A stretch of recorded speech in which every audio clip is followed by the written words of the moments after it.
রাতারগুল জলাবনে নির্মাণ করা হচ্ছে ওয়াচ টাওয়ার ও স্টাফ কোয়ার্টার। বনের চারপাশে কাঁটাতারের বেড়া দেওয়ারও উদ্যোগ নিচ্ছে বন বিভাগ।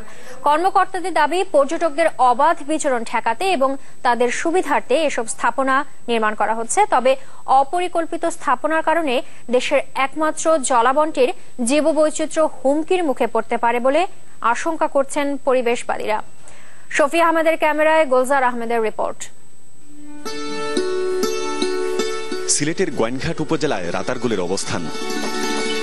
হাওর আর নদীবেষ্টিত অপূর্ব সুন্দর এই বনটি সবুজের চাদরে আচ্ছাদিত জালি ও মুর্তাবেদ বাগান দিয়ে। মাথা উঁচু করে আছে সারি সারি জারুল, হিজল আর করচ। বনের ভেতর দিয়ে বয়ে যাওয়া লেকগুলো আলাদা সৌন্দর্য এনে দিয়েছে জলার বনটিকে। নদী ও হাওর বেষ্টিত এ জলাবনের আয়তন 500 একরেরও বেশি। দেশের একমাত্র জলাবন হিসেবে প্রকৃতি প্রেমীদের কাছে এর বিশেষ আকর্ষণ রয়েছে। কিন্তু বর্তমানে বিট অফিস ও বন বিভাগের কর্মকর্তাদের থাকার জন্য ভবন নির্মাণের পাশাপাশি বনের ভেতরে চলছে বিভিন্ন স্থাপনা নির্মাণের কাজ, যার কারণে এখানে আগের মতো পরিবেশ এখন আর নেই, এমনটাই অভিযোগ স্থানীয়দের।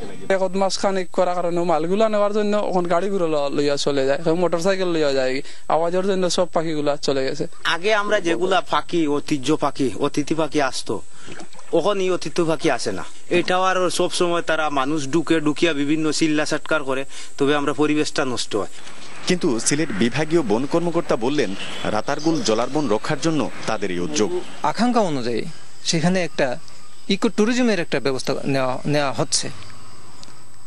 এগুলো হয়ে গেলে আশা করা যায় একদিকে যেমন কর্মসংস্থানের সৃষ্টি হবে, সে একইভাবে আমাদের বনটাকে আমরা আরো সফলভাবে আমরা ওইটাকে রক্ষা করতে পারবো।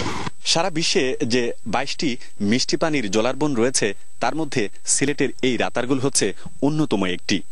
কিন্তু বনের ভেতর দিয়ে অপরিকল্পিতভাবে রাস্তা নির্মাণ কিংবা এই ধরনের স্থাপনা নির্মাণ সবই প্রাকৃতিক পরিবেশ এবং জীববৈচিত্র্যের জন্য অনেকটাই হুমকি স্বরূপ বলে মনে করছেন পরিবেশবিদরা। না, এটা হচ্ছে গিয়ে পর্যটকদের জন্য উপকারী। এখন বন বিভাগ যদি এটাকে পর্যটন কেন্দ্র, বন বিভাগ আর পর্যটন মন্ত্রণালয় এক বিষয় না।